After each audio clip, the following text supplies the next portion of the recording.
Welcome to TextBuddy, your AI reading and writing assistant.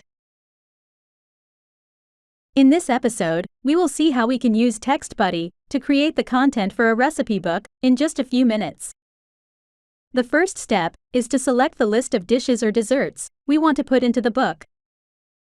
Then, go to TextBuddy and enter the first dish into the text box. Navigate to the article section and click on Recipe.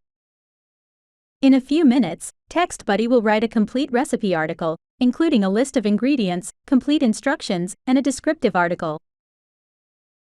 If you're happy with the response from TextBuddy, copy the text and paste it into your book. Then, go back to TextBuddy and repeat the process by entering your next dish. Compile all your recipes using your favorite desktop publishing software, and then publish your book. You can download this recipe book using the link in the description. Understand philosophy, legal text, religion, and write articles, essays, songs, music, novels, and screenplays.